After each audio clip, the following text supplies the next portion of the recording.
Video reel 54 प्रथम तीर्थंकर ऋषभ देव ने मानवता का मार्गदर्शन करने हेतु गहन ज्ञान और सार्वभौमिक सिद्धांतों का उपदेश दिया, आत्मज्ञान प्रदान किया और अनभिज्ञ मनुष्यों को एक सार्थक और सामंजस्यपूर्ण जीवन जीने की शिक्षा दी।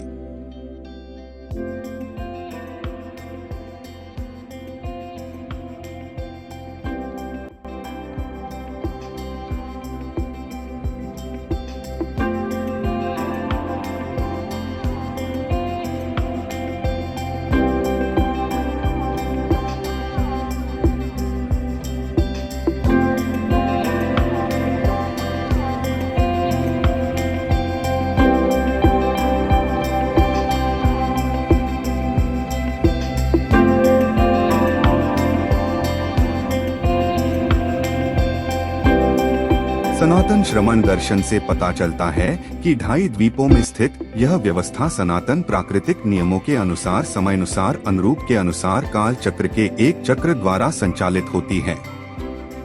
काल को 6 काल में विभाजित किया गया है।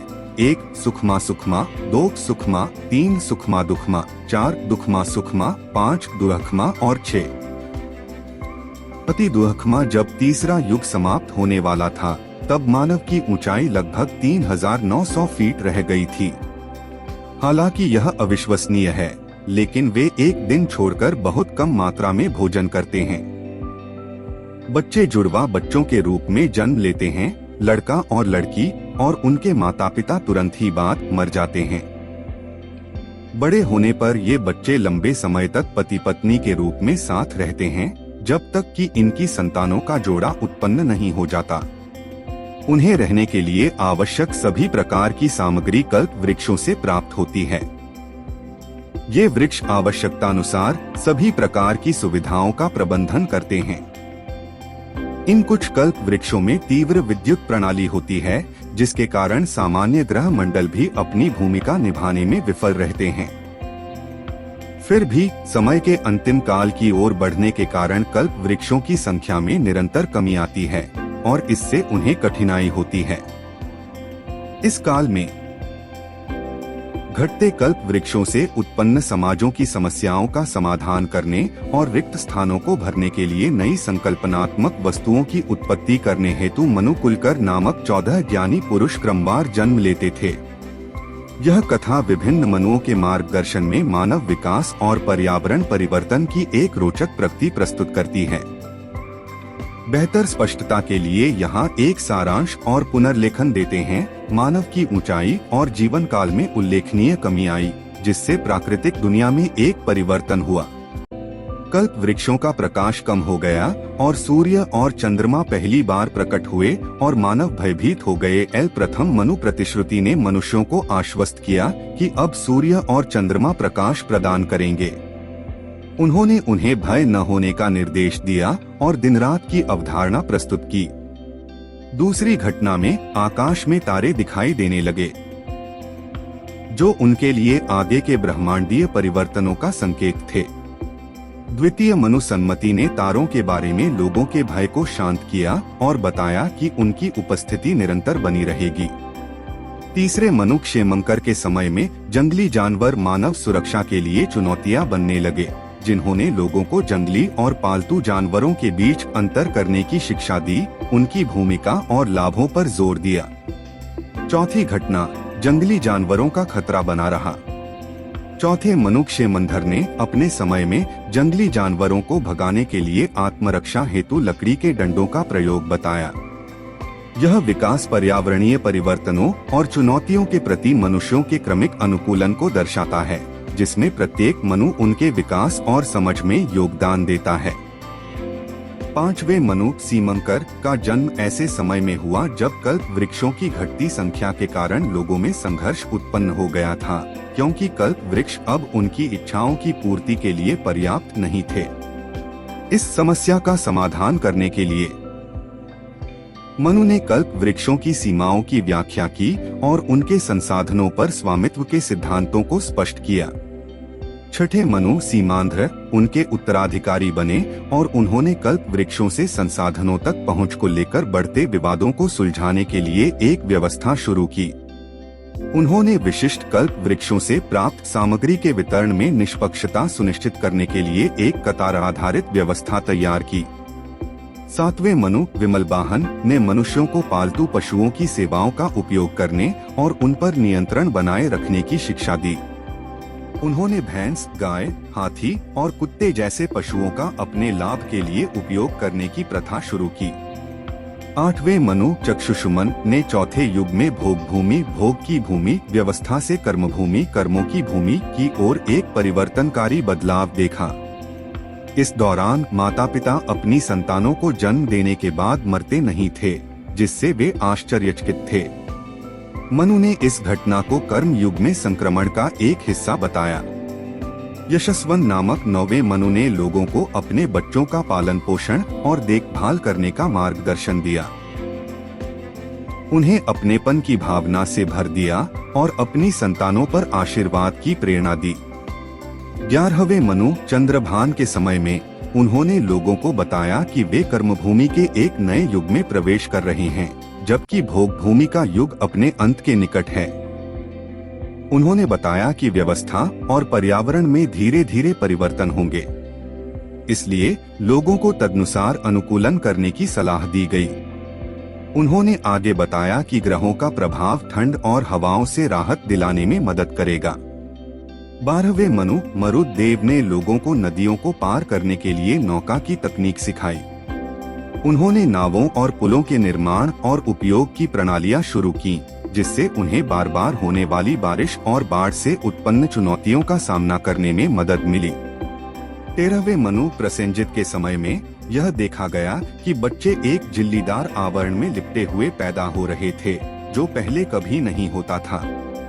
मनु ने लोगों को इस स्थिति से निपटने के तरीके बताए और उन्हें झिल्ली को सुरक्षित रूप से हटाने, जरायु को काटने और नवजात शिशुओं को नहलाने के तरीके सिखाए। 14वें और अंतिम मनु नाभिराय के समय में वर्षा के कारण विभिन्न वृक्षों और वनस्पतियों की वृद्धि होने लगी। जैसे जैसे कल्प वृक्ष कम होने लगे, लोगों को भोजन की कमी और भूख का सामना करना पड़ा। मनु ने उन्हें नई उगी वनस्पतियों का उपयोग करना और लाभकारी और हानिकारक पौधों में अंतर करना सिखाया। उस समय मानव की ऊंचाई लगभग 4000 फीट थी और उनका जीवन काल 1 करोड़ वर्ष से थोड़ा कम था। इस युग के अंत में राजा नाभि राय की पत्नी रानी मरुदेवी ने 16 शुभ स्वप्न देखे। राजा ने इन स्वप्नों को इस संकेत के रूप में व्याख्यायित किया कि शीघ्र ही एक सर्वप्रसिद्ध पुत्र का जन्म होगा। 3 महीने बाद रानी मरुदेवी ने जुड़वा बच्चों को जन्म दिया, एक लड़का और एक लड़की। यह बालक प्रथम तीर्थंकर ऋषभ देव थे। इस घटना का पता चलने पर स्वर्ग से राजा इंद्र अपने अनुचरों के साथ महल में पहुँचे।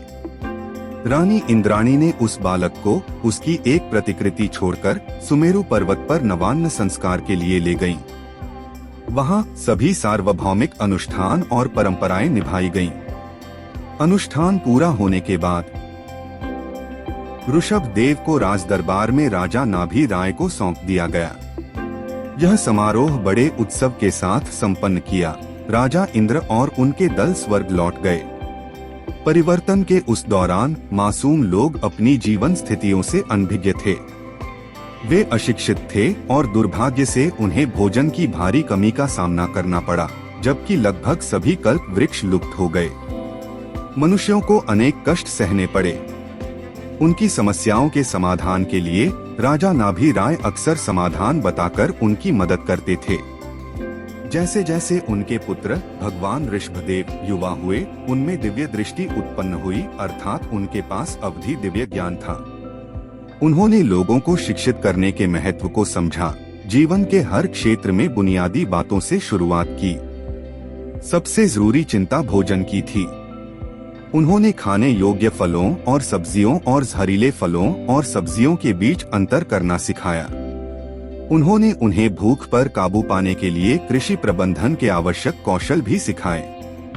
उन्होंने अग्नि, खाना पकाने और मानव अस्तित्व के लिए आवश्यक अन्य सभी कौशलों का ज्ञान दिया।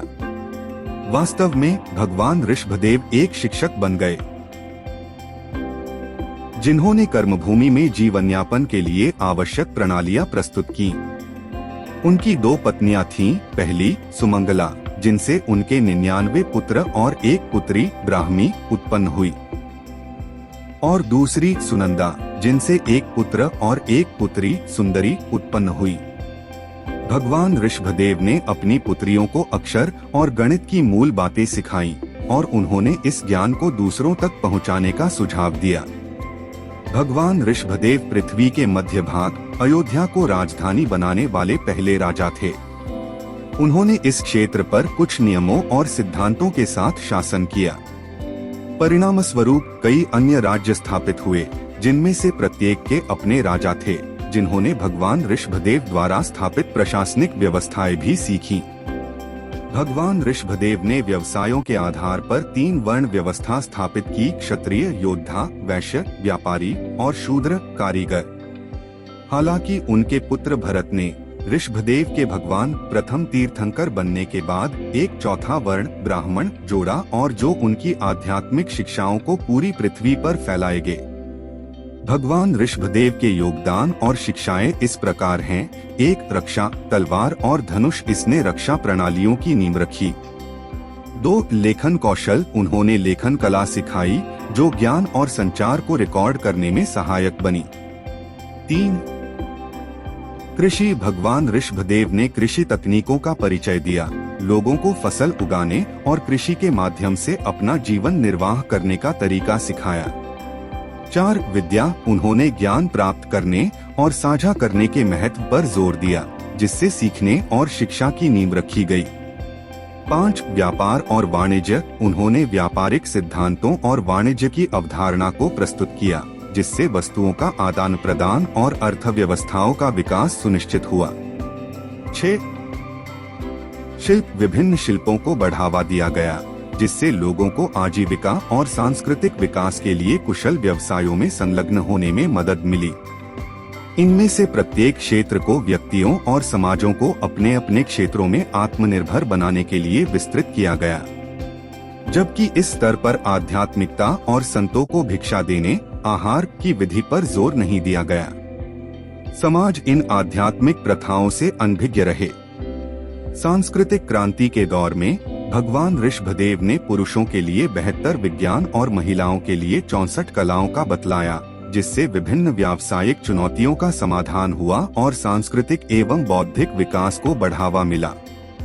अपने राजत्व काल में उन्होंने सामाजिक विज्ञान की सभी शाखाओं का एकीकरण किया और सभ्यता के अग्रदूत बने। उनका योगदान केवल अध्यात्म तक ही सीमित नहीं था। उन्होंने समाज के सांस्कृतिक, आर्थिक और बौद्धिक विकास की नींव रखी। एक दिन जब वे अपने दरबार में एक नृत्य प्रस्तुति को ध्यानपूर्वक देख रहे थे, तो नीलांजना नामक एक स्वर्ग की नर्तकी अचानक जमीन पर गिर पड़ी और उसकी मृत्यु हो गई। नृत्य जारी रखने हेतु तुरंत एक अन्य स्वर्ग देवी ने उसके शरीर में प्रवेश किया, जबकि अन्य लोगों ने मान लिया कि यह नृत्य प्रस्तुति का ही एक हिस्सा था। इस घटना ने उन्हें सांसारिक जीवन की क्षणभंगुरता का बोध हुआ। उन्होंने एक उच्च उद्देश्य की प्राप्ति के लिए अपने राज्य, परिवार और भौतिक संपत्ति का त्याग करने का निश्चय किया।